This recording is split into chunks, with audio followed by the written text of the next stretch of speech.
Hello students, निशान digital platform पर बच्चों आपका हार्दिक स्वागत है। आज अपन साइंस का जो 10वीं क्लास का मेजर पेपर हम 26 तारीख को है उसका अपन रिकॉर्ड यहाँ पर देखेंगे, पूरा सॉल्यूशन देखेंगे कि और जो हमने पेपर बनाया है आपका, तो वो paper complete as a board pattern. 1 से 18 आपको ऑब्जेक्टिव मिलेंगे, उसके बाद बच्चों आपको 1 से 6 रिक्त स्थान मिलेंगे, उसके बाद 1 से 12 आपको एक लाइन वाले मिलेंगे। तो स्टार्ट करें अपन। देखो, जो चैप्टर पूरे कोर्स का पेपर है, तो पहला क्वेश्चन दिया था बच्चों हमने, पहला क्वेश्चन बुझे हुए चूने का रासायनिक सूत्र है। ठीक है, मॉडल को भी महत्व दिया गया है जो बोर्ड ने दिया है।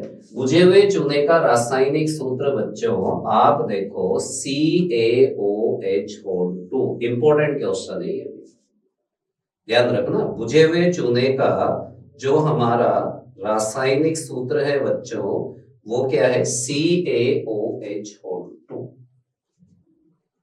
अगला प्रश्न देखो भाई, C+O2, तीर का निशान CO2 उपरोक्त अभिक्रिया का प्रकार है। तो बच्चों इसमें दो अभिकारकों के मिलने से एकल उत्पाद बन रहा है, तो अपन इस अभिक्रिया को क्या कहेंगे? संयोजन। तो इसका जो सही जवाब है अ। ठीक है विद्यार्थियों, अगला क्वेश्चन है, निम्न में से ऊष्मा की सर्वाधिक चालक धातु है। अब देखो इसमें चांदी नहीं है बच्चों, और चांदी नहीं है तो फिर इसका आंसर क्या है? कॉपर। इसकी जगह वहां हिंदी में तांबा भी आ सकता है, प्रतीक में Cu भी आ सकता है। ठीक है, अगर चांदी होगी तो फिर चांदी देखना है। आगे देखो, विद्युत तारों की वेल्डिंग में प्रयुक्त मिश्र धातु कौन सी है? सोल्डर। विद्युत तारों की वेल्डिंग में प्रयुक्त मिश्र धातु कौन सी है बच्चों? सोल्डर। चैप्टर नंबर 3 से लिया है हमने। आगे देखो, कीटोन का प्रकार्यात्मक समूह है ये वाला, ये 2024 में भी आया था। C डबल बॉन्ड O दोनों तरफ बंद। इंपॉर्टेंट है, याद रखना। साइक्लोहेक्सेन की संरचना ये वाली है बच्चों। साइक्लोहेक्सेन का अणु सूत्र होता है C6H12। तो ये देखो, ये 6 कार्बन है और प्रत्येक से दो दो हाइड्रोजन जुड़े हुए हैं, तो ब ऑप्शन राइट है इसका। आगे देखो, अमीबा में किस विधि से नवजीव बनता है? तो द्विविखंडन से बनता है बच्चों, क्योंकि भवखंडन से किसमें बनता है? प्लाज्मोडियम में। मुकुलन से यीस्ट में और हाइड्रा में, और खंडन से स्पाइरोगायरा में।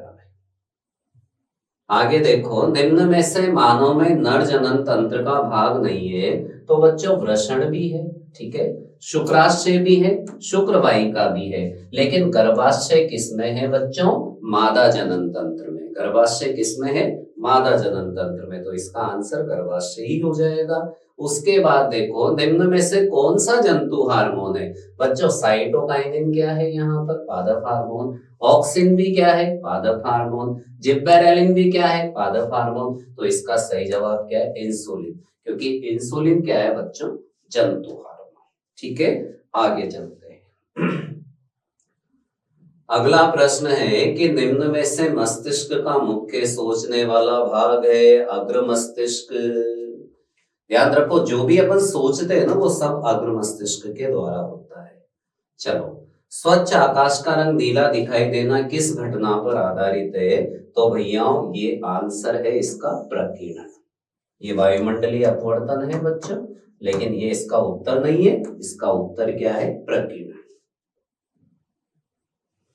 आगे देखो, नेत्र का वह भाग जहां पर वस्तु का प्रतिबिंब बनता है, दृष्टिपटल। इसको अंग्रेजी में बच्चों रेटिना भी कहते हैं। ठीक है, आगे चलो। ओम मीटर किस भौतिक राशि का मात्रक है? प्रतिरोधकता। ध्यान रखना, प्रतिरोधकता का मात्रक है बच्चों। आगे देखो, विद्युत शक्ति का एसआई मात्रक वाट। इंपॉर्टेंट है। फिर चलो बच्चों आगे, एक घरेलू परिपथ में विद्युत में और उदासीन तारों के बीच में विभवांतर कितना होता है? 220 वोल्ट। ध्यान रखना, लोड और न्यूट्रल के बीच में जो वोल्टेज होता है ना भैया, वो 220 वोल्ट होता है। चलो आगे देखो, दक्षिणस्थ अंगुष्ठ नियम में अंगूठे की दिशा किसकी दिशा को प्रकट करती है? 2 साल से लगातार इस वजह से दे दिया मैंने, तीसरे साल भी आ जाए। प्रवाहित विद्युत धारा की दिशा, पता है आपको? प्रवाहित विद्युत धारा की दिशा। और मुड़ियों में चुंबकीय क्षेत्र की दिशा। चलो आगे देखो, एक स्थलीय परितंत्र में पौधे सौर ऊर्जा का लगभग कितना प्रतिशत भाग खाद्य ऊर्जा में परिवर्तित करते हैं? 1%। ध्यान रखना 1%। निम्न में से अजैव निम्नीकरणीय बच्चों देखो, घास क्या है? जैव निम्नीकरणीय। पुष्प क्या है? जैव निम्नीकरणीय। लकड़ी क्या है? जैव निम्नीकरणीय। तो करेक्ट आंसर प्लास्टिक, क्योंकि प्लास्टिक जैविक प्रक्रमों से अपघटित नहीं होती है। चलो आगे देखो, रिक्त स्थानों की पूर्ति 1 से 18 ऑब्जेक्टिव अपने समाप्त हो गए। रिक्त स्थान 6 देखो आप, अपच का उपचार करने के लिए प्रयुक्त औषधि। इसमें आप बच्चों प्रति अम्ल भी लिख सकते हो, मिल्क ऑफ मैग्नीशिया भी लिख सकते हो, MgOH भी लिख सकते हो। आगे देखो, अम्ल और क्षारक क्रिया करके लवण और क्या बनाते हैं? चलो इसमें हाइड्रोजन मत लिखना बच्चों, क्योंकि हाइड्रोजन आप कब लिखोगे? जब यहाँ धातु आएगा। ठीक है, ये मॉडल को माध्यम बनाकर दिया है। आगे देखो, मानव में हृदय एक तंत्र का भाग है, तंत्र है यहाँ पर जो संबंधित है परिसंचरण परिवहन में से कुछ भी लिख दो। ये बच्चों प्रकाश संश्लेषण की समीकरण है, यहाँ पर ग्लूकोज भी आएगा C6H12O6। ठीक है, हाँ तो यहाँ पर पर्णहरित लिख देंगे और यहाँ सूर्य का प्रकाश। ये ग्लूकोज तो हमने दे रखा है, ये इसमें आया नहीं है, पर ये दोनों पूछे हमने, तो पर्णहरित और सूर्य का प्रकाश। आगे देखो, मेंडल के प्रयोग में लंबे पौधे का विपर्यासी लक्षण बोना पौधा। ध्यान रखना RY, capital R small r capital Y small y। तो ये R क्या है बच्चों? गोल, और कैपिटल Y क्या है? पीला।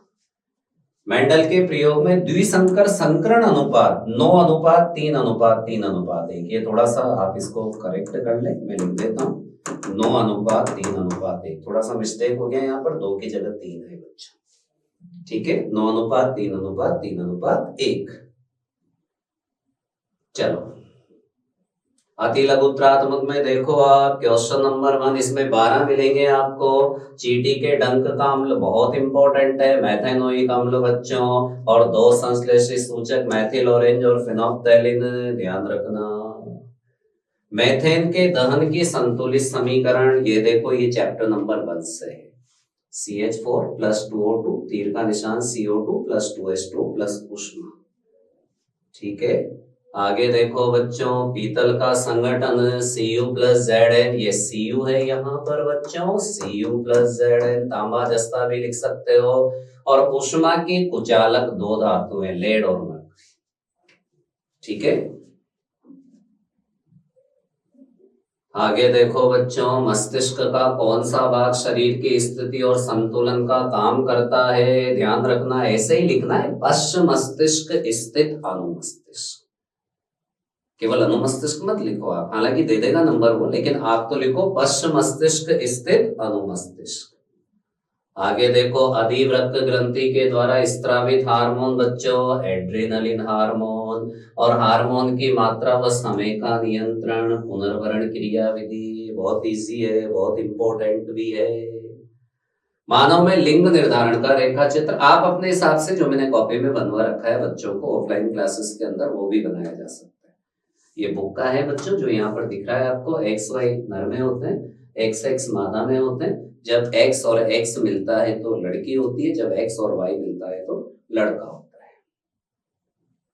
ठीक है, आगे देखो, मेंडल के एक संकर संकरण का लक्षण प्ररूप कितना है? 3:1। ये भी ध्यान रखना। कर्णपाली क्या होती है बच्चों? कान का निचला हिस्सा। और इसके आधार पर मानव में 2 प्रकार के भेद होते हैं, एक स्वतंत्र कर्णपाली वाले और एक जुड़ी हुई कर्णपाली वाले। लेकिन यहाँ तो मैंने केवल परिभाषा ही पूछी। गोलीय दर्पण के लिए बिंब की दूरी U, प्रतिबिंब की दूरी V, फोकस दूरी F में संबंध देखो। दर्पण के लिए दर्पण सूत्र 1/F = 1/V + 1/U। गोलीय दर्पण को परिभाषित करना है बच्चों, जिनके परावर्तक पृष्ठ गोलीय होते हैं। और देखो, बिंब का आभासी और विवर्तित प्रतिबिंब बनाने वाला दर्पण कौन सा है? अवतल दर्पण। ध्यान रखना, विवर्तित का मतलब होता है बड़ा, उत्तल तो हमेशा आभासी के साथ छोटे बनाता है बच्चों। चलो आगे देखो, चुंबकीय क्षेत्र को परिभाषित कीजिए। चुंबक के चारों ओर का वह क्षेत्र, जैसे ये चुंबक है तो इसके चारों ओर का वह क्षेत्र जहां पर चुंबकीय बल का संसूचन किया जा सकता है, जहां पर चुंबकीय बल का अनुभव किया जा सकता है, उसको कहते हैं चुंबकीय क्षेत्र। उन दो वैद्युत युक्तियों के नाम बताने हैं जिनमें विद्युत धारावाही चालक और चुंबकीय क्षेत्र का प्रयोग। तो मैंने तो चारों ही दे दिए बच्चों, चारों में से आप कोई भी दो लिख देना। विद्युत मोटर, विद्युत जनित्र, माइक्रोफोन और ध्वनि विस्तारक यंत्र। आगे देखो, ओजोन परत किस प्रकार के विकिरणों से, ध्यान रखना, परावैंगनी किरणों से और क्लोरोफ्लोरोकार्बनों से नुकसान पहुंचा रहा है। ये क्वेश्चन भी इंपॉर्टेंट है। लास्ट ईयर इसमें से मेजर क्वेश्चन आया था, पर इस बार छोटा बन सकता है जो आपके सामने है। चलो अब भाग ब में आ गए बच्चों। 36 कंप्लीट हो गए। 36 नंबर के देखो, तेली अथवा वसा युक्त खाद्य सामग्री को विकृत गंधिता से बचाने के दो उपाय। एक तो खाद्य सामग्री को वायुरोधी पैकिंग कर देंगे, एक उसमें प्रतिऑक्सीकारक या एंटीऑक्सीडेंट मिला देंगे। आगे देखो बच्चों, एथेन का अणु सूत्र है C2H6 और ये एथेन की इलेक्ट्रॉन बिंदु संरचना है, देख लो, इंपॉर्टेंट है इसका। आपने बना भी दी होगी वैसे कॉपी में। आगे देखो बच्चों, धमनी और शिरा में दो अंतर। धमनी क्या है साहब, मोटी व लचीली। शिरा क्या है, दृढ़ व पतली। धमनी क्या करती है, शुद्ध रुधिर को हृदय से शरीर में ले जाती है, और शिरा क्या करती है, अशुद्ध रुधिर को शरीर से हृदय में लाती है। आगे देखो, तंत्रिका कोशिका या न्यूरॉन का चित्र बच्चों ऐसे है, केवल नामांकित चित्र में आपको ये वाला डायग्राम देना है। भोजन के साथ आयोडीन युक्त नमक खाने की सलाह क्यों दी जाती है, क्योंकि आयोडीन क्या करता है बच्चों, आउटो ग्रंथि को थायरोक्सिन हार्मोन के संश्लेषण के लिए प्रेरित करता है। आउटो मतलब थायराइड ग्रंथि। अगर मान लो अपन आयोडीन युक्त नमक नहीं खाएंगे ना, तो फिर आउटो ग्रंथि थायरोक्सिन हार्मोन का संश्लेषण नहीं करेगी, जिससे घेंगा रोग हो जाएगा, व्हाइट, जिसको अपन इंग्लिश में बोलते हैं। उभयलिंगी और एकलिंगी क्या है बच्चों, जिनमें पुंकेसर और स्त्री केसर दोनों होते हैं, वो तो उभयलिंगी। सरसों के साथ गुड़हल भी दिया जा सकता है। जिसमें एक होता है वो पपीता हो गया इसका उदाहरण, वो एकलिंगी। इंपॉर्टेंट है, पिछले 3 साल से लगातार क्वेश्चन है एकलिंगी उभयलिंगी में से कुछ ना कुछ तैयार जरूर करना है। आगे देखो, अपवर्तनांक को परिभाषित करना है बच्चों। प्रकाश की हवा में चाल, देखो प्रकाश की हवा में चाल तथा प्रकाश की किसी अन्य माध्यम में चाल के अनुपात को अपवर्तनांक कहते हैं। इसका सूत्र ये रहा, n बराबर C/V। आगे देखो, उत्तल दर्पण के मुख्य फोकस को परिभाषित करना है, तो ये उत्तल दर्पण, ये मुख्य अक्ष, समांतर आने वाली किरणों को ये फैला देगा। तो जिस बिंदु पर भी ये मिलती हुई प्रतीत होगी ना, उसे कहेंगे उत्तल दर्पण का मुख्य फोकस। रात्रि में आकाश में तारे टिमटिमाते हैं बच्चों, ये घटना वायुमंडलीय अपवर्तन पर आधारित है। ऊपर वायुमंडल में अलग अलग अपवर्तनांक वाली विभिन्न परतें हैं, तो उन किरणों से, सॉरी यूं समझो कि जो प्रकाश धरती की ओर आता है ना, तो उसमें से अलग अलग अपवर्तनांक वाली परतों में उन किरणों का अपवर्तन हो जाता है, और वो अपवर्तित किरणें जब हमारे नेत्र में प्रवेश करेगी पृथ्वी पर, तो तारे अपने को टिमटिमाते हुए दिखाई देंगे बच्चों। ये इसका उत्तर है, लिख दिया होगा आपने। आगे देखो बच्चों, कोई बल्ब 220 वोल्ट के जनित्र से संयोजित है। देखो उसमें 0.5 एम्पियर की धारा बह रही है, तो P बराबर VI लगा देंगे। V का मान 220 है बच्चों, I का मान 0.5, तो 110 वाट इसका आंसर आ जाएगा।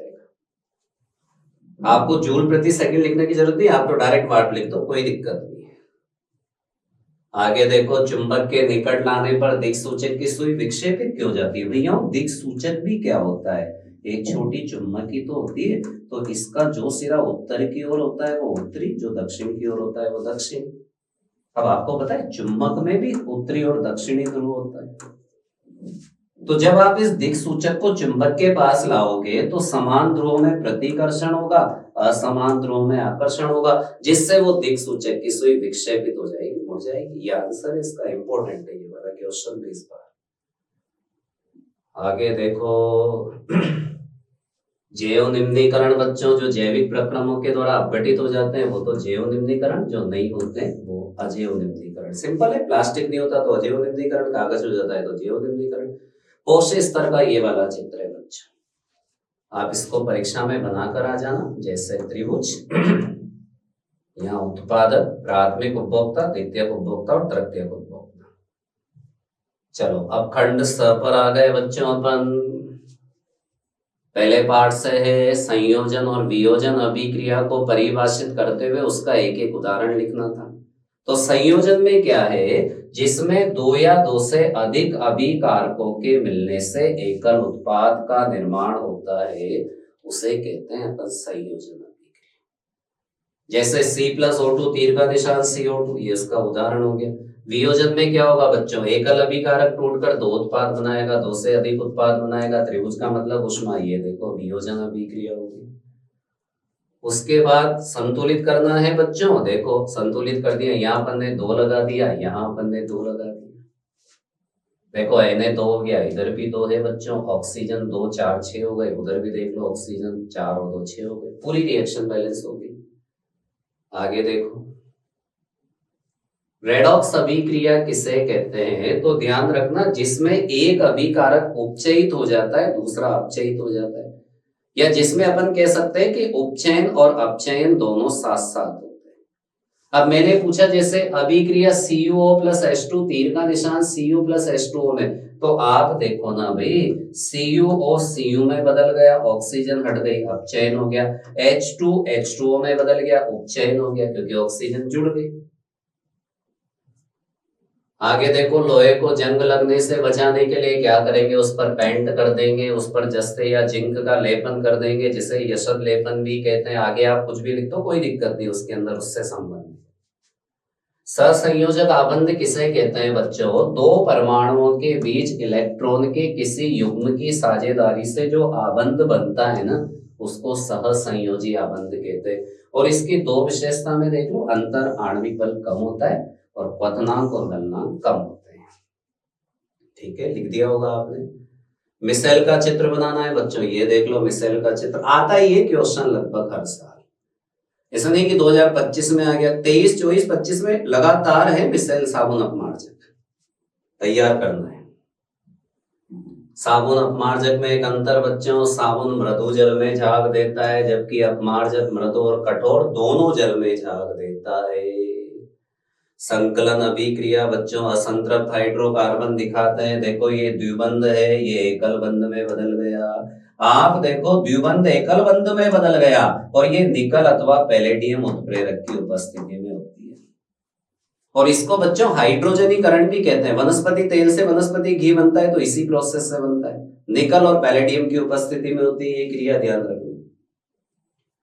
आगे देखो बच्चों हीरे ग्रेफाइट की संरचना, ये हीरा वो ग्रेफाइट, ध्यान रखो हीरा ग्रेफाइट सबसे कठोर है हीरा, पूछ लिया था बोर्ड ने एक बार। अभी तक खोजे गए ज्ञात तत्वों में या पदार्थों में सबसे कठोर है हीरा। तो ये हीरे की स्ट्रक्चर और वो ग्रेफाइट की स्ट्रक्चर। आगे देखो बच्चों निम्न के IUPAC नाम, भाई कार्बन कितने हैं, 2 हैं। आगे ये ब्रोमो हो गया तो ब्रोमो एथेन हो गया, इसमें देखो ये CHO आ रहा है तो एल हो गया, कार्बन एक है तो मेथेनेल हो गया।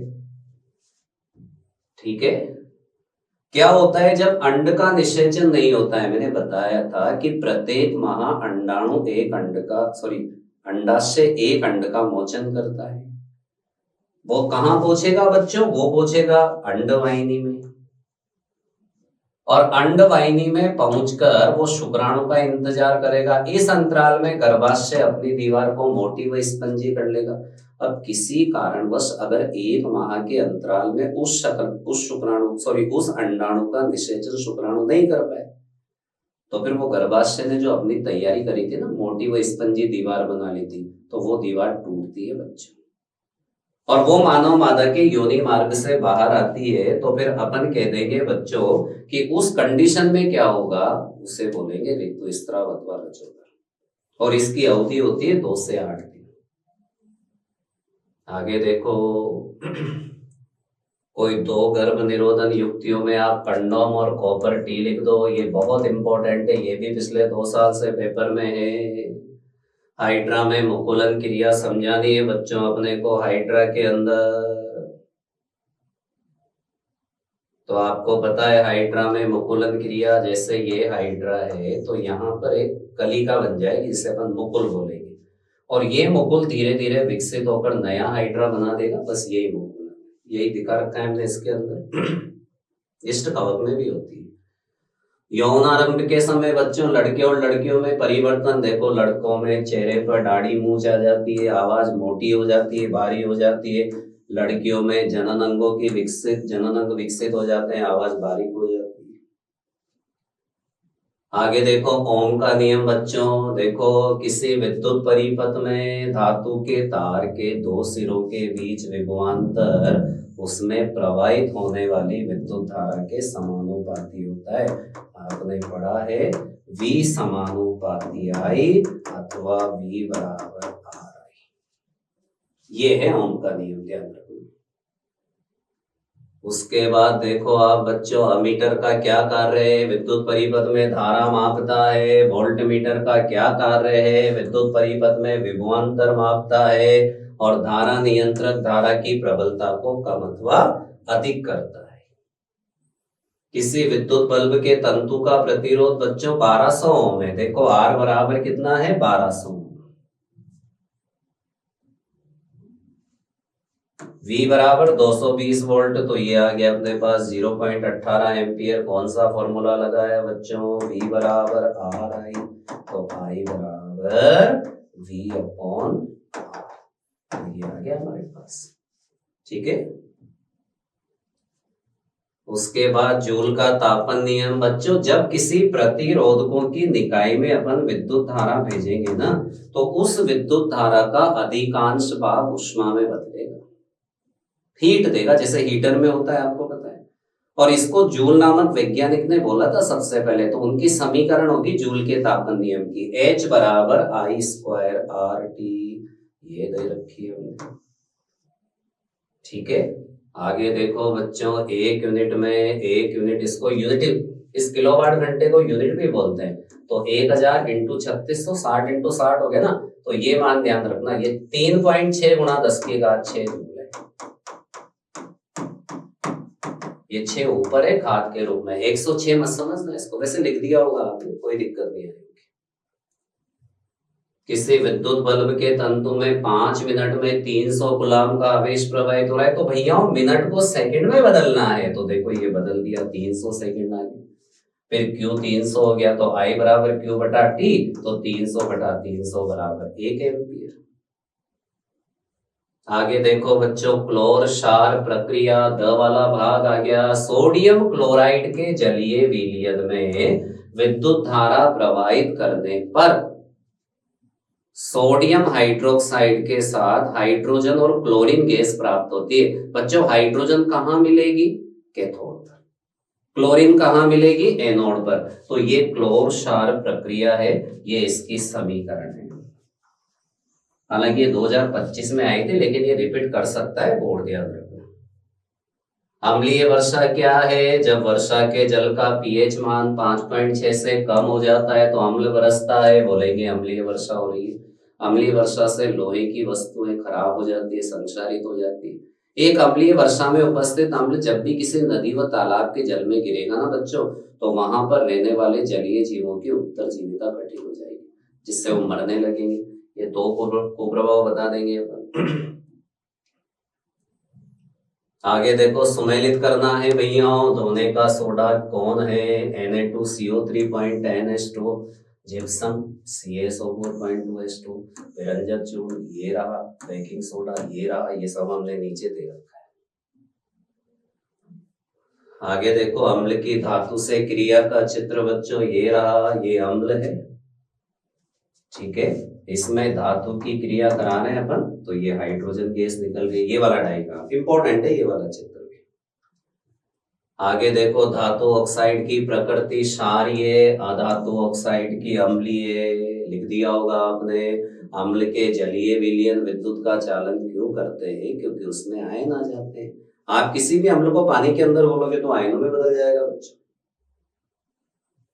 आगे देखो मानव पाचन तंत्र या आहार नाल का चित्र ये रहा। देखो आप मानव पाचन तंत्र या आहार नाल का चित्र, ये भी इंपॉर्टेंट है बच्चों।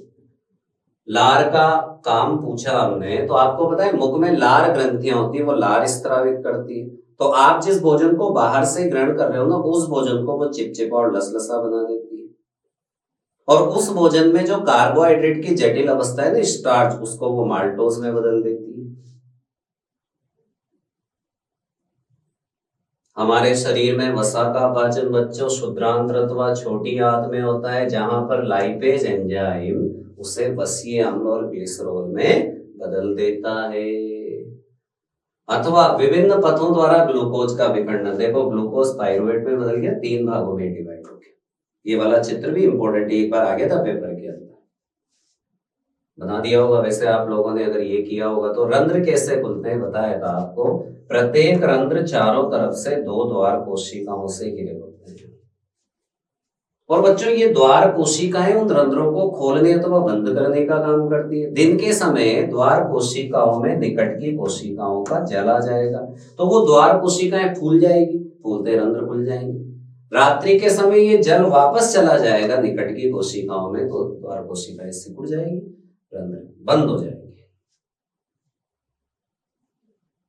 हमारे शरीर में हीमोग्लोबिन की कमी से बच्चों श्वास फूलेगा, जिससे व्यक्ति की मृत्यु भी हो सकती है, एनीमिया रोग हो सकता है कुल मिलाकर। चलो आगे देखो, लेंस और दर्पण का मुख्य अक्ष तो मैं बता दूं आपको, जैसे ये लेंस, ये इसके दोनों वक्रता केंद्र, तो इन वक्रता केंद्र को मिलाने वाली सीधी और काल्पनिक रेखा तो लेंस की मुख्य अक्ष कहलाएगी। और दर्पण देखो बच्चों, जैसे ये दर्पण, ये इसका ध्रुव, ये इसका वक्रता केंद्र, इसको मिलाने वाली सीधी और काल्पनिक रेखा दर्पण की मुख्य अक्ष कहलाएगी।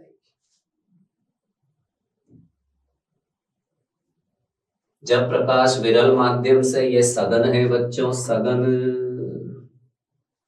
जब प्रकाश विरल माध्यम से सघन माध्यम में प्रवेश करता है, देखो ये कांच विरल से सघन में आया तो उसकी चाल कम हो जाएगी और उसका पथ अभिलंब की ओर झुक जाएगा। उल्टा अगर आए सघन से विरल में, चाल बढ़ जाएगी, पथ अभिलंब से दूर हट जाएगा।